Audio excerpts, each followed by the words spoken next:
Acara ini dipersembahkan oleh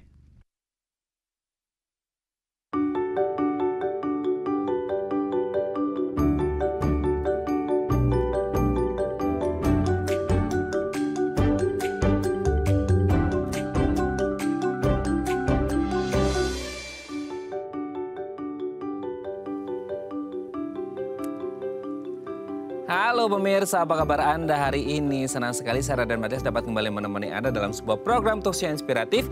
Ini dia Bincang Sehati.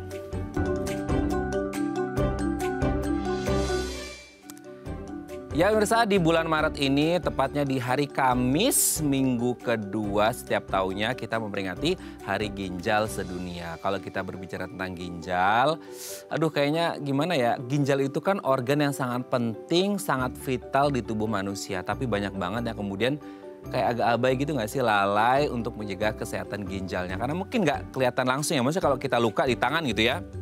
Kelihatan nih ada luka, tapi kalau ginjal kan nggak banyak yang tahu. Nah mirisnya di Indonesia ada kurang lebih malahan ya, lebih dari 500.000 pasien ginjal kronik. Nah ini bertambah terus setiap tahunnya. Makanya penting bagi kita untuk menjaga kesehatan ginjal kita untuk masa depan. Makanya hari ini kita akan membahas jaga ginjal untuk masa depan. Pertanyaannya gimana caranya untuk menjaga kesehatan ginjal? Nah hari ini kita dipersembahkan oleh Nefrisol dan Nefrisol D. Ini menjadi salah satu solusi untuk membuat ginjal kita tetap sehat ya. Jadi Nefrisol dan Nefrisol D merupakan satu-satunya produk nutrisi yang diformulasi sesuai prinsip diet pasien ginjal kronik tahap pradialisis dan dialisis. Nefrisol mengandung rendah protein bagi pasien penyakit ginjal kronis tahap pradialisis dan Nefrisol D mengandung tinggi protein bagi pasien ginjal kronis tahap dialisis baik cuci darah ataupun CAPD. Nah, untuk membahas sama kita hari ini gimana caranya menjaga kesehatan ginjal untuk masa depan, telah hadir bersama kami di studio Bincang Sehati ada Dr. Elizabeth Yasmin Wardoyo, SPPD KGH Finasim atau dokter spesialis penyakit dalam konsultan ginjal hipertensi Finasim. Halo, selamat pagi Dr. Elizabeth, apa kabar? Halo, selamat siang Mas, senang sekali. Oke, sehat ya Dok ya? Sehat. Harus sehat dong, karena hari ini kita akan membahas kesehatan ginjal kita ya. Tapi ngomong-ngomong sebelum kita ngomongin kesehatan ginjal gitu ya, kenapa sih ada momen peringatan Hari Ginjal Sedunia? Maksudnya seberapa penting kita harus aware bahwa ginjal itu sangat penting sampai ada hari peringatan ginjal. Oke, jadi Hari Ginjal Sedunia atau World Kidney Day ini adalah kampanye global. Jadi nggak cuma Indonesia aja nih, seluruh dunia ikut berperan gitu ya untuk meningkatkan pengetahuan dan kewaspadaan masyarakat pada umumnya supaya lebih sadar gimana caranya untuk menjaga kesehatan ginjalnya. Nah, di seluruh dunia penyakit ginjal kronis ini adalah suatu beban yang sangat besar Mas. Bagi pasien yang menyandang penyakitnya, bagi keluarga yang mendampingi, dan juga terutama juga bagi pemerintah sebagai penyedia jaminan kesehatan. Nah oleh karena itu mulai tahun 2006 ada kampanye global yang namanya Hari Ginjal Sedunia dan dilakukan setiap tahunnya. Diikuti oleh hampir seluruh negara di dunia ini. Nah, oke. Berarti kan kalau tadi sempat baca juga ada lebih dari 500.000 pasien ginjal kronik di Indonesia. Itu di Indonesia aja ya.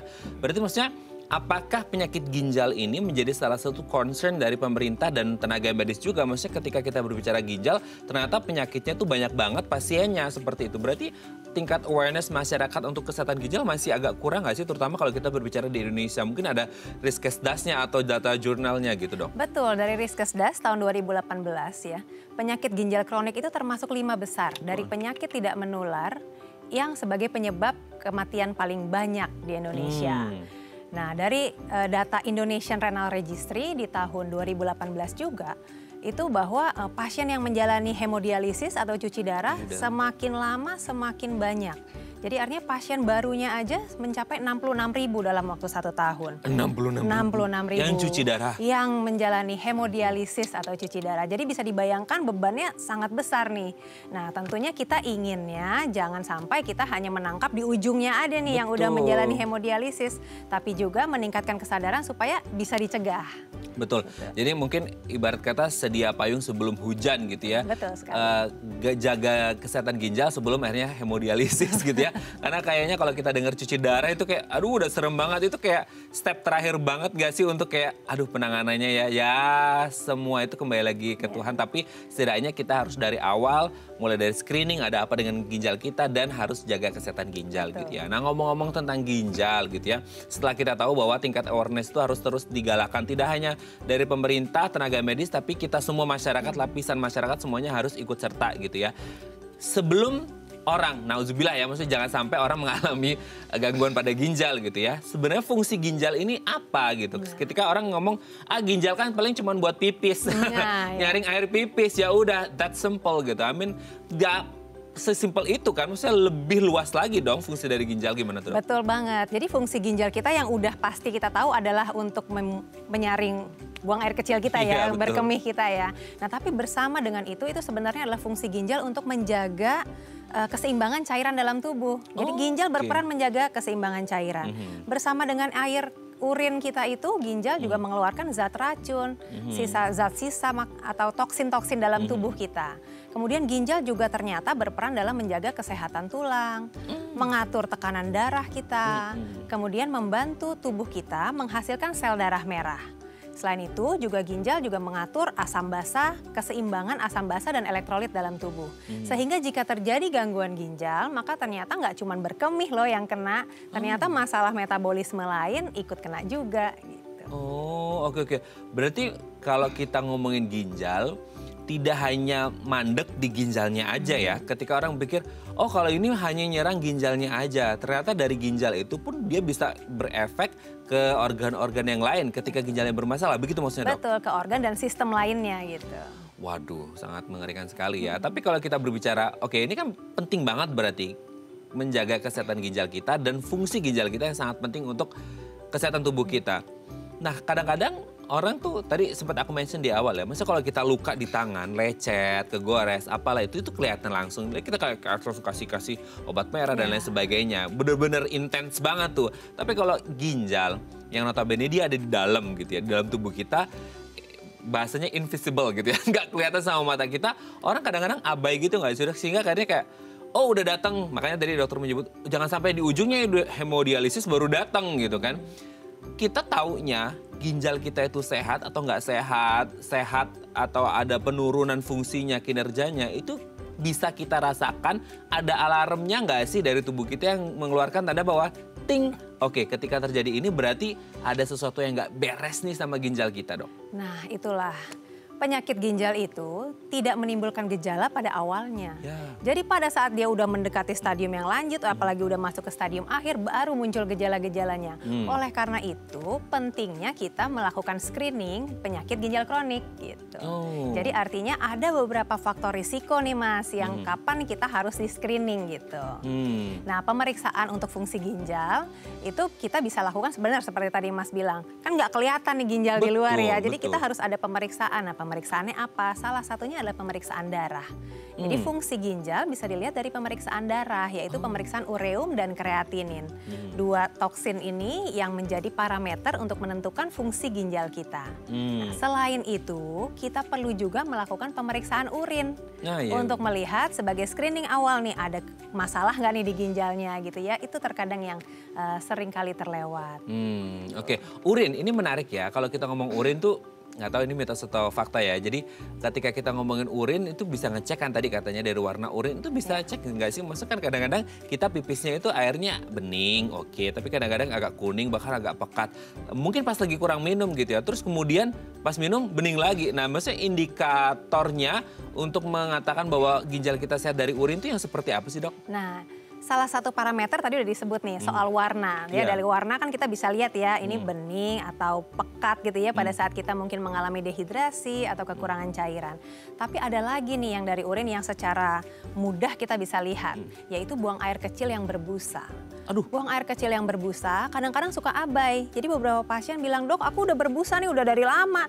Nah, itu sebaiknya kalau ada kita mengalami buang air kecil berbusa, berdarah ya, itu harus segera konsultasi dengan dokter supaya diperiksa karena buang air kecil berbusa itu dapat menggambarkan adanya kebocoran protein dalam urin yang menjadi salah satu faktor risiko penyakit ginjal kronik. Oke, Dok, ini sebelum kita break ya, ini menarik yang berbusa. Sorry ya, ini kalau mewakili kaum laki-laki ya. Kalau biasanya kalau di urinoir gitu ya, maksudnya kita kan pipis kadang-kadang itu, let's say mungkin urinoirnya ada yang mampet atau apa tuh, kena cipratan airnya juga, dia kan bisa ada blubuk. Itu bukan busa ya? Atau gimana? Busa itu yang seperti apa sih? Busanya itu sifatnya persisten. Jadi betul kalau misalnya kita lagi kebelet pipis banget ya, dengan flow yang tinggi kita bisa bikin seperti kita setir gitu ya. Nah itu. Tapi busanya nih yang seperti kalau kita mengocok putih telur. Busanya tuh kecil-kecil, banyak dan persisten. Setiap kita kencing seperti itu. Jadi kan mungkin putih telur itu kan isinya memang protein ya. Jadi kalau urin kita banyak proteinnya, munculnya seperti itu busanya. Nah itu pertanda sesuatu ya, harus segera periksa ya Dok ya. Oke Dok, nanti kita lanjut lagi ya. Ini menarik sekali ngomongin tentang ginjal. Oke pemirsa, kalau Anda punya pertanyaan seputar tema kita hari ini boleh ya di 021 290 3244 atau DM Instagram kami di @theifamily. Kami akan kembali saat lagi. Jadi bukan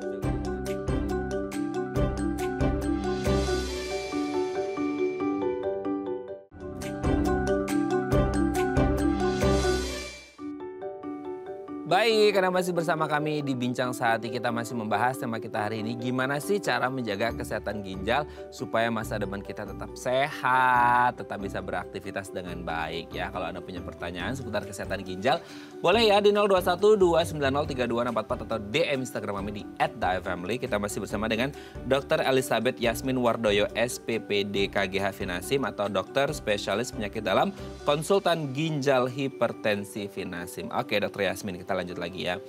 Kalau berbicara ginjal, ini yang salah satu menjadi concernnya itu adalah penyakit ginjal kronik ya atau PGK. Nah sebenarnya PGK ini kondisi yang seperti apa? Kalau kita lihat kan katanya ya menurut data itu jumlah pasiennya terus bertambah gitu. Kenapa akhirnya jumlah pasien terus bertambah? Sebenarnya ini penyakit seperti apa? Kan selama ini kalau kita ngomong penyakit ginjal pasti orang taunya apa sih? Cuci darah ya. Ujung-ujungnya pasti cuci darah gitu. Tapi kalau pasien untuk penyakit ginjal kronik ini apakah memang orang-orang yang akan mengalami atau menjalani hemodialisis atau yang seperti apa sih? Dan penyebabnya biasanya apa? Oke. Nah betul, jadi penyakit ginjal tahap akhir itu adalah yang kita sering kenal sebagai pasien cuci darah atau yang menjalani hemodialisis gitu ya. Tapi yang kita bicarakan saat ini, yang kita berusaha kembangkan awareness-nya di masyarakat adalah penyakit ginjal kronik. Yaitu adanya gangguan struktur atau gangguan dari fungsi ginjal yang sifatnya menetap selama 3 bulan. Jadi itu adalah definisi dari penyakit ginjal kronik. Gimana kita taunya kalau kita penyakit ginjal kronik dari tadi? Dari kita pemeriksaan ureum dan kreatinin darah. Jadi kreatinin darah beserta dengan usia dan juga jenis kelamin seseorang itu kemudian diterjemahkan dalam suatu rumus menjadi yang namanya laju filtrasi glomerulus. Agak ribet ya, tapi secara mudah itu adalah kecepatan ginjal dalam menyaring racun. Nah, dengan angka-angka itu nanti kita bisa lihat apakah udah masuk penyakit ginjal kronik atau udah stadium berapa, itu kita bisa tahu dari angka-angka itu. Nah, bagus sekali nih pertanyaannya mengenai penyebabnya ya. Kita bisa lihat faktor risikonya nih penyakit ginjal kronik ya. Yang paling banyak menyumbang sebagai dua penyebab utama pasien di Indonesia jatuh ke hemodialisis itu adalah diabetes dan hipertensi. Nah, jadi kencing manis atau tekanan darah tinggi nih ya. Tapi ternyata ada faktor-faktor lainnya, misalnya kondisi asam urat yang tinggi. Kemudian ada kondisi penyakit-penyakit yang sumbatan di ginjal, misalnya adanya batu ginjal atau adanya tumor di daerah panggul yang menekan sistem saluran kemih gitu ya, itu bisa juga menjadi penyebabnya. Kemudian ada juga kondisi inflamasi atau peradangan di ginjal, misalnya pada penyakit-penyakit autoimun atau kondisi bisa juga infeksi ginjal atau infeksi saluran kemih yang berulang, itu bisa juga jadi faktor risiko penyakit ginjal. Kemudian ada kondisi tertentu nih seperti obesitas, merokok ya. Kemudian adanya konsumsi obat-obat atau mungkin jamu atau mungkin zat-zat ya yang sifatnya toksik terhadap ginjal. Itu juga bisa menjadikan kita jatuh ke dalam kondisi penyakit ginjal kronik. Aduh, oke. Ini kan berarti kalau disebutin kayak merokok, minum ini, itu segala macam. Well, sekarang itu kan pola hidup, gaya hidup kita itu kan ya mau nggak mau ya serba instan. Sekarang tuh kayak kerjaan numpuk, sedentary lifestyle, makan fast food, junk food, dan lain sebagainya, minum gula-gulaan, over sugar gitu ya. Itu berarti menjadi salah satu faktor risiko kenapa orang akhirnya bermasalah sama ginjalnya nggak sih? Karena kan selama ini kita kayak, oke, kalau bisa minumnya air putih aja ya supaya kerja ginjal itu nggak begitu berat. Nah kalau tadi kan penyakit ginjal kronik, Dr. Yasmin sempat mention bahwa kecepatan ginjal menyaring racun itu akan berkurang, betul nggak sih? Betul. Jadi ketika dihadapkan dengan pekerjaan yang ya let's say kayak kita lah ya, ibarat manusia kalau dikasih pekerjaan yang berat-berat terus kan pasti akan capek, lama-lama bisa sakit. Begitu juga dengan ginjal nggak sih? Ketika dia harus dipapar dengan makanan dan minuman kayak gitu? Betul. Jadi ketika ginjalnya overwork ya, artinya kita menimbulkan beban pekerjaan yang berat kepada ginjalnya, itu tentu dia akan menjadi bisa lama-lama beresiko untuk fungsinya turun. Betul. Nah, itu adalah istilah awamnya ya supaya mudah dimengerti. Tapi artinya betul juga nih Mas bahwa konsumsi sekarang banyak minuman-minuman ya yang mengandung gulanya tinggi. Kemudian concernnya itu adalah gaya hidup yang serba instan, itu betul sekali, yang tinggi garam gitu ya, makanan-makanan fast food tentu itu mereka tinggi garam gitu ya. Itu semua merupakan beban tersendiri untuk ginjal. Nah, oke. Setelah kita tahu bahwasanya dengan gaya hidup seperti itu tuh jadi kayak harus dihindari ya gaya hidupnya kayak ya gimana ya anak-anak milenial tuh sekarang banyak yang jadi viral terus trending posting gitu nggak sih dok? Nah akhirnya ketika orang mengalami PGK gitu ya, penyakit ginjal kronik gitu, kalau udah di screening udah didiagnosis nih, ditegakkan diagnosis, Anda mengalami PGK, nauzubillah ya, jangan gitu ya dok ya. Itu bisa dicegah nggak sih atau benar-benar harus modifikasi pola hidup? Itu maksudnya ketika udah didiagnosis PGK gitu ya, harus diobati dulu sebelum kita ngomong pengobatan ya, itu bisa dicegah dulu dengan modifikasi gaya hidup nggak sih? Bisa, jadi sebenarnya kita tuh ada screening ya, ada 7 pertanyaan ringan aja yang sebenarnya bisa digunakan nih untuk para pemirsa gitu ya. Spill nih. Jadi kalau dari 1 dari antara 7 pertanyaan itu udah ada iya gitu ya, jadi Anda perlu berkonsultasi dengan dokter gitu coba ya. Dok, tanya aja. Ini quiz ya buat pemirsa di rumah ya, jadi kalau ada salah satu yang iya aja, satu aja cukup, segera konsultasi ke dokter gitu ya. Nomor 1, apakah Anda penderita diabetes? Ya. Nomor 2, apakah Anda penderita tekanan darah tinggi? Jangan salah loh, tekanan darah tinggi bisa pada usia muda. Nah, jadi untung aku masih remaja. Oh iya. Anak-anak bisa ya. Jadi silakan dicek juga, ya. Baiklah. Pertanyaan ketiga dong. Kemudian nomor 3, apakah Anda kelebihan berat badan? Apakah Anda, ini saya straight ya, kelebihan berat badan ya. Berat badan, baik. Kemudian apakah Anda merokok? Gitu. Alhamdulillah enggak. Kemudian apakah Anda ada riwayat penyakit ginjal pada keluarga? Kemudian apakah Anda sendiri ada riwayat penyakit ginjal sebelumnya?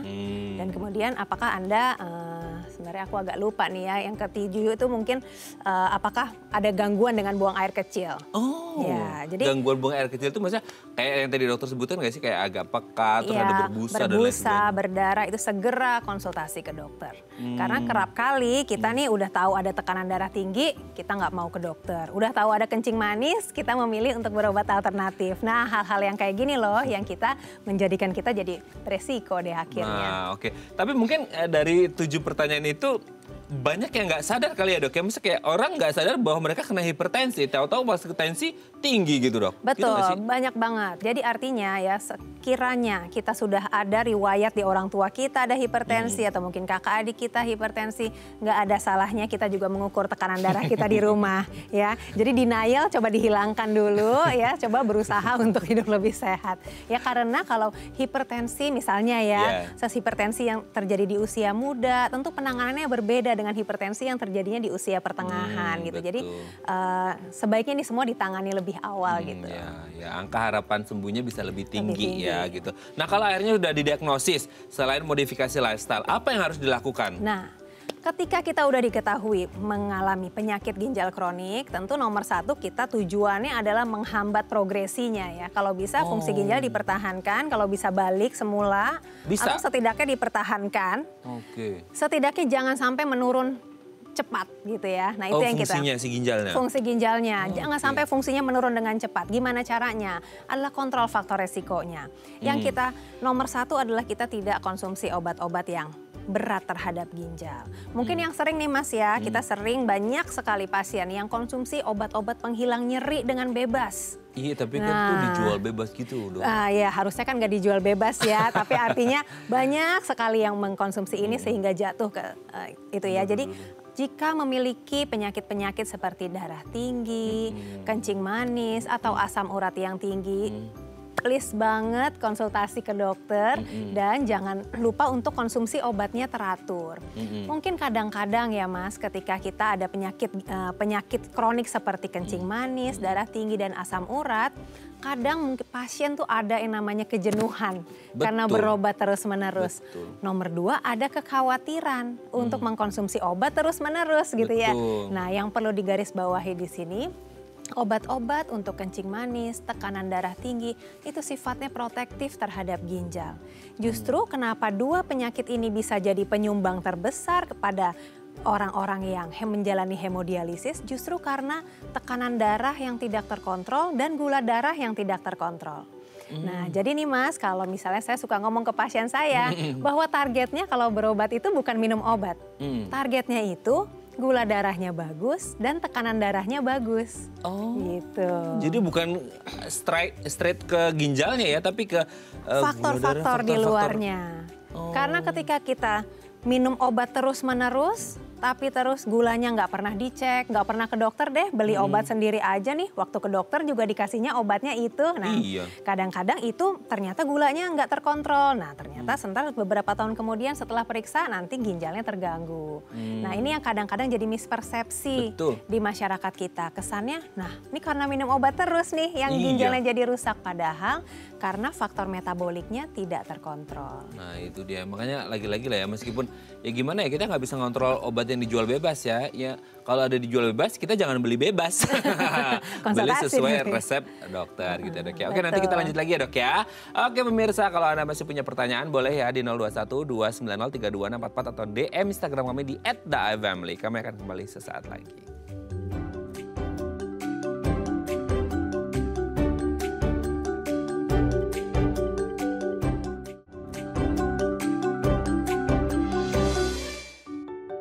Baik, karena masih bersama kami di Bincang Sehati, kita masih membahas tema kita hari ini bagaimana cara menjaga kesehatan ginjal kita untuk masa depan. Kalau Anda punya pertanyaan boleh ya di 021 290 32644 atau DM Instagram kami di @theifamily. Kita masih bersama dengan Dr. Elizabeth Yasmin Wardoyo SPPD KGH Finasi. Oke Dok, kita lanjut lagi ya.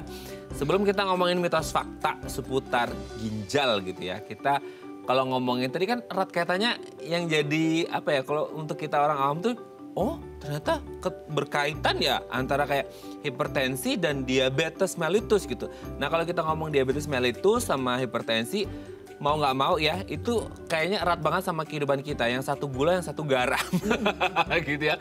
Itu makanan kita banget ya, konsumsi intake kita harian banget tuh gitu ya. Yang satu asin, yang satu manis gitu ya. Nah ngomongin tentang yang satu manis ini kan identik dengan makanan gitu. Ada nggak sih apa ya pola pengaturan diet atau menu makan untuk pasien PGK baik dia pradialisis maupun dialisis Dok? Ya, jadi memang pada saat terdiagnosis penyakit ginjal kronik pasti diperlukan adanya pengaturan pola makan gitu ya. Terlepas dari penyakit dasarnya, misalnya ada diabetes, tentu kendali gulanya, pengaturan karbohidrat sesuai dengan untuk diabetesnya. Ya, untuk tekanan darah tinggi tentu rendah garam ya. Tapi untuk penyakit ginjal kronik sendiri yang concern adalah pengaturan protein. Nah, masalahnya diet untuk penyakit ginjal kronik yang ringan, yang sedang ataupun yang lanjut, yang tahap lanjut ataupun tahap akhir itu berbeda. Nah, biasanya sebelum dialisis, jadi mungkin yang belum tahu kalau dialisis adalah terapi pengganti ginjal ya. Biasanya diberikan untuk pasien-pasien yang penyakit ginjal tahap akhir atau stadium 5 ya. Nah, sebelum pasien menjalani dialisis, misalnya stadium 3, stadium 4, itu yang disarankan adalah untuk mengurangi protein. Jadi ada pembatasan protein. Nah, jumlah proteinnya berapa itu tergantung dari berat badan pasien sehingga individualized gitu. Beda-beda tiap orang. Customize banget ya. Customize, betul. Jadi perlu didiskusikan dengan dokternya. Nah, sedangkan ketika sudah menjalani dialisis, maka proteinnya bisa kembali lagi. Jadi artinya dibutuhkan protein yang tinggi, tidak lagi dilakukan pembatasan protein. Nah, terkadang yang menjadi mispersepsi pada masyarakat ketika mereka Google diet untuk penyakit ginjal kronik, betul. yang keluar adalah diet untuk penyakit ginjal tahap akhir, sehingga semuanya dibatasi gitu. Sehingga semua dibatasi untuk pasien-pasien yang menjalani dialisis gitu ya. Padahal sekarang mereka sedang di tahapan yang berbeda. Nah, oleh karena itu supaya masyarakat tuh nggak salah menjalani pola makan ya, atau terutama masalah perlu dibatasi proteinnya atau enggak nih gitu ya, itu sebaiknya berkonsultasi karena kondisi bisa berbeda. Stage-nya beda stage, beda treatment ya dok ya. Oke, jadi jangan sampai salah ya, jangan pakai dokter Google, tapi dokter Yasmin gitu ya. Oke dok, kita sekarang bahas mitos fakta nih ya, ini menarik nih. Pasien penyakit ginjal kronik pasti cuci darah. Nah ini kan udah kayak template banget ya kalau kita ngomongin pasien ginjal, ya udahlah hemodialisis cuci darah tuh pasti. Apa semua berakhir seperti itu atau gimana? Enggak, itu mitos ya. Jadi penyakit ginjal kronik itu kan berspektrum ya. Dia ada stadium yang ringan, stadium menengah, stadium yang lanjut gitu ya. Kita berbicara di mana? Kalau penyakit ginjal kronik pada umumnya kita berusaha untuk menahan laju progresi dari penyakit ginjalnya. Dokter berusaha bersama-sama dengan pasiennya tentu berusaha supaya pasiennya jangan sampai jatuh ke penyakit ginjal tahap akhir. Jangan sampai memerlukan terapi pengganti ginjal. Hemodialisis atau cuci darah adalah salah satu terapi pengganti ginjal. Ada dua yang lainnya, yaitu yang peritoneal dialisis atau yang cuci darah mandiri melalui perut, atau ada juga cangkok ginjal atau transplantasi. Ini ketiganya bersama dengan hemodialisis adalah diperuntukkan untuk pasien-pasien yang penyakit ginjal tahap akhir. Nah, jadi untuk menjawab pertanyaannya Mas Eman nih, apakah PGK, penyakit ginjal kronik selalu berakhir jadi cuci darah? Jawabannya enggak. Karena kita berusaha sebisa mungkin untuk mencegahnya. Ya, jangan sampai cuci darah gitu betul, ya. deteksi dini, makanya itu jadi perlu. Betul, deteksi dini, screening dari awal. Kalau udah mulai gejala-gejala, langsung periksa ya, jangan nunggu lama-lama. Oke, yang kedua, pasien hipertensi, nah ini dan diabetes pasti berakhir dengan kegagalan ginjal. Kan tadi kita ngomongin bahwa ginjal yang rusak itu bisa ngefek ke organ yang lain. Pun begitu juga sebaliknya dong, antara hipertensi dan diabetes bisa berujung pada kegagalan ginjal. Betul nggak sih? Betul. Betul. Hipertensi dan diabetes seperti yang tadi adalah dua penyakit utama di Indonesia yang menyumbang jumlah pasien terbesar untuk hemodialisis. Tapi apakah harus mereka pasti menjadi pasien hemodialisis? Jawabannya tidak. Kenapa? Karena hipertensi yang terkontrol, diabetes dengan gula darah yang terkontrol, itu kita bisa kok menjaga ginjalnya tetap sehat. Bahkan tidak jatuh ke penyakit ginjal yang kronik gitu. Jadi artinya benar-benar kendali tekanan darah, kendali gula, dan juga faktor metabolik lainnya bersama misalnya berat badan gitu ya. Faktor-faktor lain misalnya merokok dan sebagainya itu di pola gaya hidup yang sehat, itu kita dapat kok bisa pasti untuk menjadikan pasien hipertensi dan diabetes nih stop hanya menjadi pasien hipertensi dan diabetes saja, nggak melebar kemana-mana gitu. Oh ternyata walaupun ada potensi tapi bisa dicegah dari awal ya, maksudnya biar ginjalnya tetap sehat ya. Apalagi kita ngeliat hipertensi, diabetes kayaknya di Indonesia banyak banget. Bukan di Indonesia, mungkin jadi di seluruh dunia gitu ya. Aduh ini penting banget ya, karena selama ini kita berpikirnya diabetes ya diabetes aja, hipertensi aja nggak bakal ngefek ke ginjal ya dok ya. Oke, yang ketiga, nah ini nih, relate nih. Minuman bersoda dan berwarna adalah pencetus kegagalan fungsi ginjal pada usia muda. Ini kan minuman kekinian banget, gimana tuh dok? Ya sebenarnya ini nggak berkorelasi langsung ya. Kita masih bilang ini adalah 50-50 nggak sih? Mitos juga, fakta juga ya, gitu ya. Karena bukan masalah minuman kemasan dan sebagainya, tapi problemnya adalah gula yang terkandung di dalamnya gitu ya.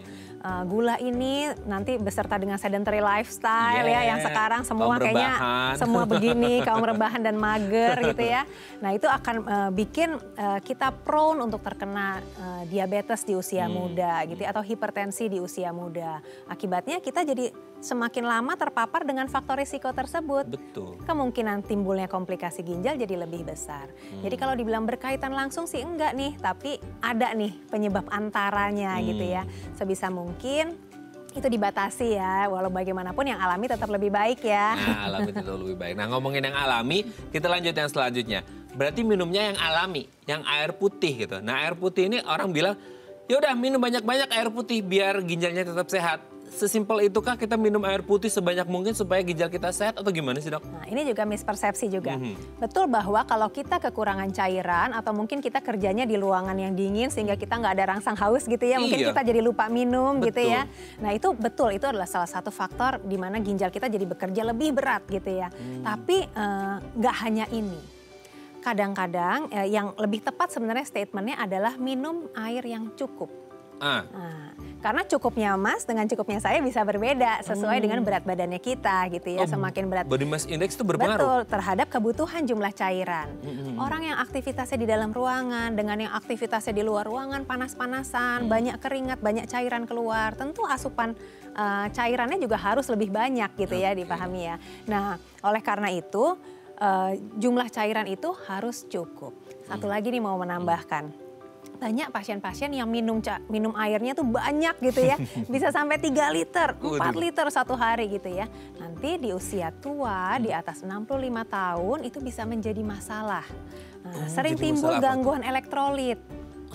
Ginjalnya sih ya cukup baik-baik aja, tapi nanti bisa muncul gangguan elektrolit. Oleh karena itu, minum itu bukan harus banyak, tapi cukup. Cukup. Gangguan elektrolit itu maksudnya kayak mana? Dia yang dirasakan apa sih, Dok? Jadi jika kita minum banyak di usia muda gitu ya, badan kita masih bisa toleransi nih untuk menjaga natrium atau garam dalam tubuh kita terjaga dalam kisaran yang normal. Tapi di usia yang lanjut, nah ini mulai terjadi kekurangan garam dalam tubuh karena intake cairannya terlalu banyak.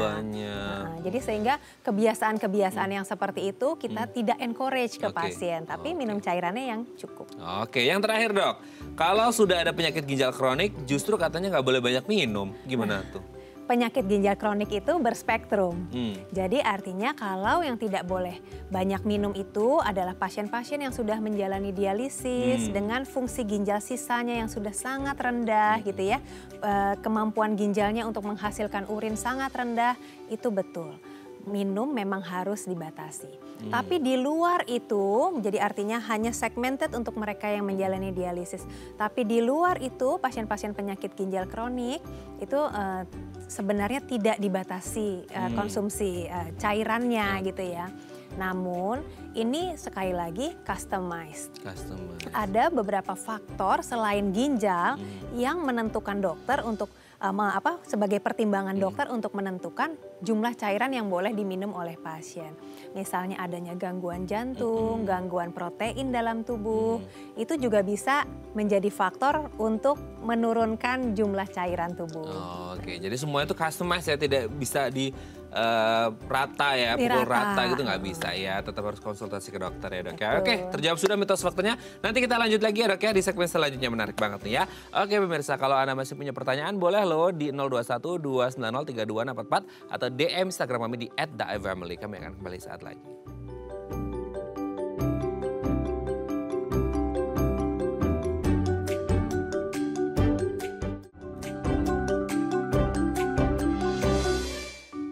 Baik, karena masih bersama kami di Bincang Sehati, kita masih membahas tema kita hari ini gimana sih cara menjaga kesehatan ginjal kita untuk masa depan. Nah, kalau Anda punya pertanyaan seputar tema kita hari ini, boleh ya di 021 290 3244 atau DM Instagram kami di @daifamily. Oke, kita masih bersama dengan Dr. Elizabeth Yasmin Wardoyo, SPPD KGH Finasim ya, Dok ya. Kita lanjut lagi. Nah, gini, karena kalau kita ngomongin ginjal gitu ya, biasa kita berpikir tuh orang yang punya gangguan kesehatan dengan ginjalnya itu pasti malnutrisi gitu ya, kekurangan gizi. nggak gizi buruk juga sih ya, maksudnya kekurangan nutrisi karena satu dan lain hal lah. Karena kita kalau ngomongin ginjal pasti erat kaitannya dengan pola diet kita kan seperti itu. Nah untuk pasien ini terutama untuk PGK penyakit ginjal kronik, ada nggak sih kayak boleh nggak sih kalau mereka ini untuk memenuhi kebutuhan yang kurang gitu ya, mereka mengonsumsi makanan cair atau seperti susu gitu untuk membackup, mensupport kebutuhan tubuhnya, Dok? Ya.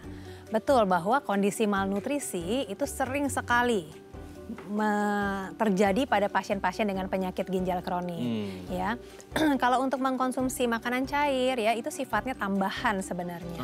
Yang perlu dipahami oleh pasien atau masyarakat pada umumnya adalah adanya perbedaan saran pola makan pada pasien-pasien yang pre-dialisis dan sudah menjalani dialisis. Tentu pasien-pasien predialisis disarankan untuk mengonsumsi yang tinggi kalori dengan yang rendah protein ya. Sedangkan pasien-pasien yang sudah menjalani dialisis, menjalani pola makannya yang disarankan adalah yang tinggi kalori dan tinggi protein gitu. Jadi untuk mencapai diet dengan tujuan tersebut, pasien dapat makan tapi bisa juga dibantu dengan makanan cair. Oke. Nah, dari makanan gitu ya, kita ngerti peran makanan itu kan sangat penting gitu ya. Nah kalau ini ya just in case orang di tahap pradialisis, kan harapannya tidak sampai ke dialisis, betul nggak sih? Gitu ya, itu harapannya gitu ya.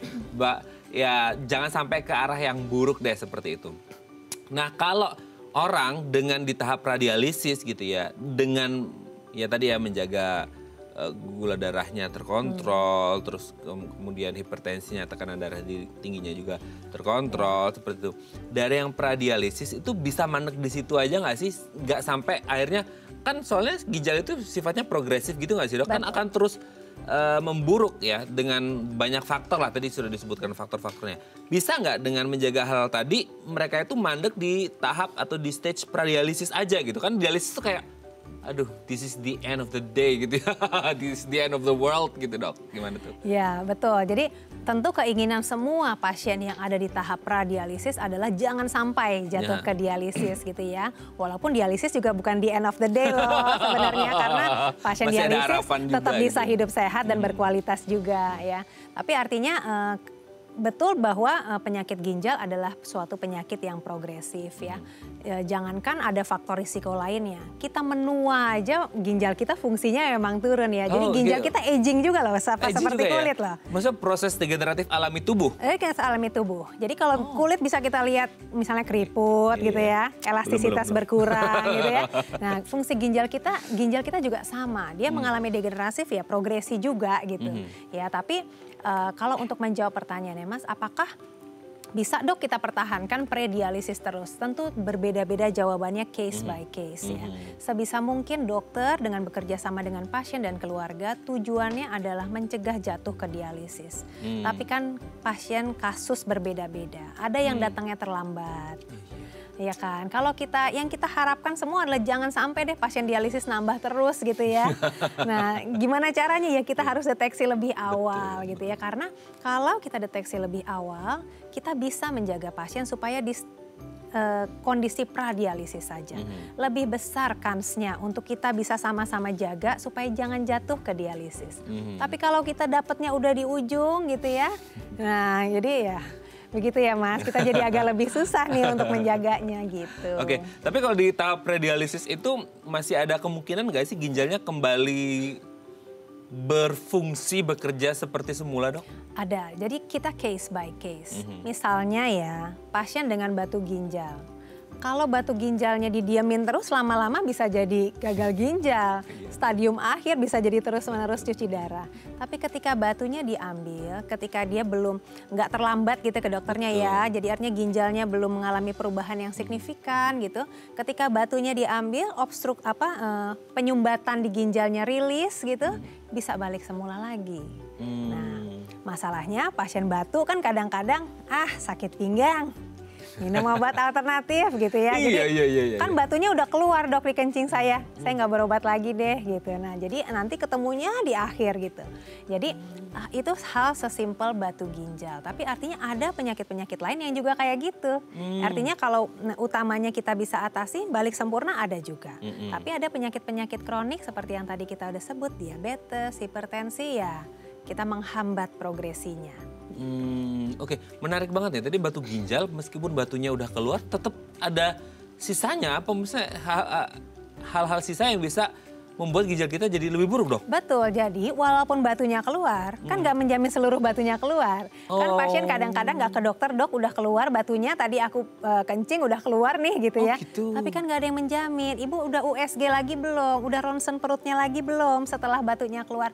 Enggak. Aku diamin aja, ya minum banyak aja. Nah, yang kayak gitu yang sebaiknya jangan.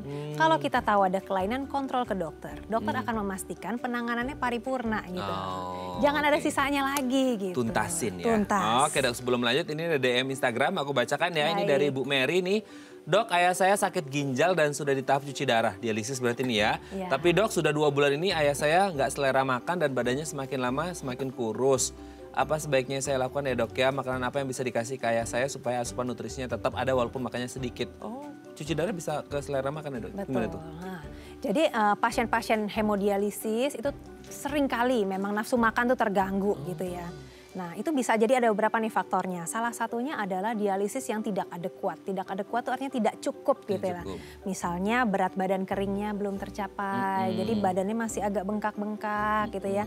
Nafasnya jadi berat, gimana mau makan ya. Kita nafas juga berat jadinya gitu ya.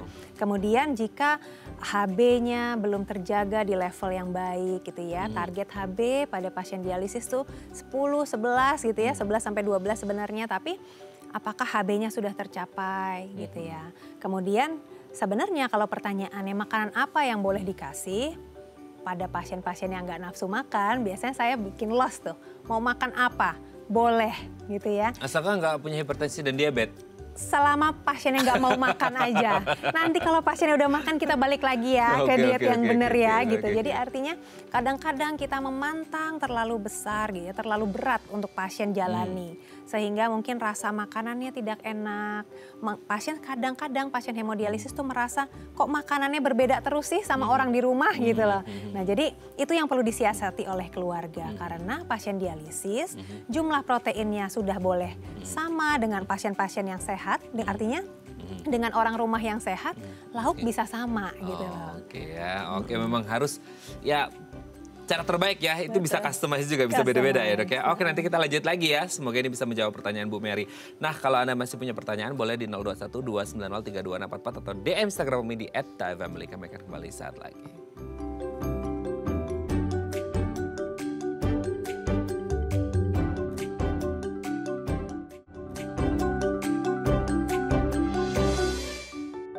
Baik, karena masih bersama kami di Bincang Sehati, kita masih membahas jaga ginjal untuk masa depan.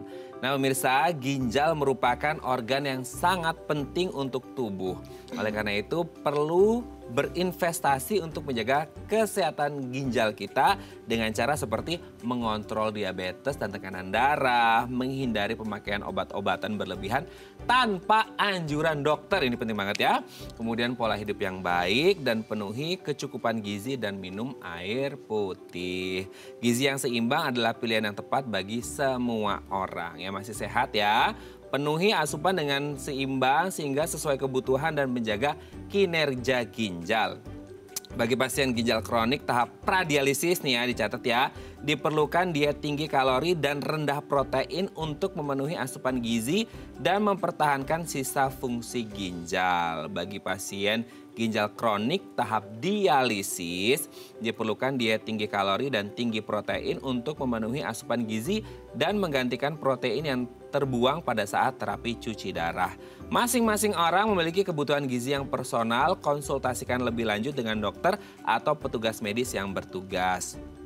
Nah pemirsa, pasien ginjal kronik yang mengalami malnutrisi dapat menambah asupan gizi dengan makanan cair yang diformulasikan khusus. Nah kali ini hadir nih ya di depan kita semuanya ya. Ini ada Kalbe Farma mempersembahkan Nefrisol untuk dukungan nutrisi pasien ginjal kronik tahap pradialisis dan Nefrisol D untuk dukungan nutrisi pasien ginjal kronik tahap dialisis. Komposisi makronutrien dan mikronutrien sudah disesuaikan dengan prinsip diet pasien ginjal kronik. Nefrisol dan Nefrisol D aman bagi pasien dengan komorbid hipertensi dan juga diabetes. Oke, jadi kalau Anda nih ya punya gangguan dengan kesehatan ginjal, pradialisis maupun dialisis, segera konsumsi Nefrisol dan juga Nefrisol D. Dijamin tambah sehat, ginjalnya bisa berfungsi lagi dengan baik ya. Oke dok, ini sepertinya ada penelpon, kita angkat terlebih dahulu ya. Halo, selamat pagi, dengan siapa di mana? Halo, selamat siang. Selamat siang, dengan Bapak siapa di mana Pak? Dengan Ridwan Asmara di Jakarta. Bapak Ridwan di Jakarta, silakan pertanyaan Pak singkat ke Dokter Yasmin. Ya, Oke gini dok, saya alhamdulillah so far so good untuk ginjal segala macam, gak ada rasa apa-apa. Cuman apakah benar nih kalau kan saya nih bukan anti sih, saya hindarilah untuk minuman soda, terutama yang instan seperti itu kan ya. Saya hindarilah, nggak perlu disebut nama lah, bahaya. Jadi saya hindari minuman itu, tapi saya kalau habis olahraga di samping air putih, saya kalau habis olahraga, jogging segala macam, saya selalu minum air kelapa muda, dok. Air kelapa muda, bahkan saya di situ saya minumnya tanpa sedotan, hanya sendok langsung kalau orang Jawa Barat bilang ditotor gitu dari kelapanya. Karena saya nggak mau ada sentuhan-sentuhan plastik di situ. Nah itu aja saya sering tuh, air kelapa muda, bahkan satu hari 2 kali saya kelapa muda ataupun setengah tua lah, nggak terlalu ini. Artinya logika saya main bahwa ini kan original ciptaan Tuhan yang Maha Kuasa, tanpa pengawet, tanpa pemanis buatan gitu loh. Apakah itu benar itu seperti itu? Di samping air putih ya. Ya, Pak Ridwan terima kasih ya. Air kelapa muda. Iya, karena waktu kita terbatas banget nih Pak Ridwan. Terima kasih ya Pak ya, kita akan coba jawab. Gimana nih dok, waktu kita tinggal 1 menit dok. Baik, terima kasih Pak Ridwan. Jadi gini, itu adalah hal yang baik banget ya. Justru bagus banget, itu adalah hal yang customize. Artinya ketika kita melakukan aktivitas yang berlebihan ya, ketika kita habis olahraga, tentu kita keluar keringat dan elektrolit kita keluar ya. Jadi kita menggantikan, mereplace cairannya dengan cairan yang mengandung elektrolit ya, air kelapa muda tuh elektrolit alami loh. Betul. Jadi itu bagus banget. Jadi Pak Ridwan teruskan ya kebiasaan baiknya gitu ya. Jadi ketika kita aktivitasnya ringan saja, maka kita minum sesuai dengan berat badan kita, kebutuhannya. Tapi ketika aktivitas kita berlebih, cairan keluar banyak, cairan dari keringat dari tubuh kita, berikan tambahan cairan yang berelektrolit itu. Berarti Pak Ridwan tadi sudah top ya. Top banget. Nah itu untuk Pak Ridwan ya. Tapi kalau Anda mungkin sekarang sudah di tahap pradialisis atau dialisis, temukan konsultasi dulu. Konsultasi ke dokter dan jangan lupa untuk minum atau konsumsi Nefrisol ataupun Nefrisol D, dijamin sehat ya. Terima kasih Dokter Yasmin. Sebenarnya banyak mau kita bahas ya, tapi waktu juga membatasi kita. Sehat terus dok. Salam untuk teman-teman semuanya ya.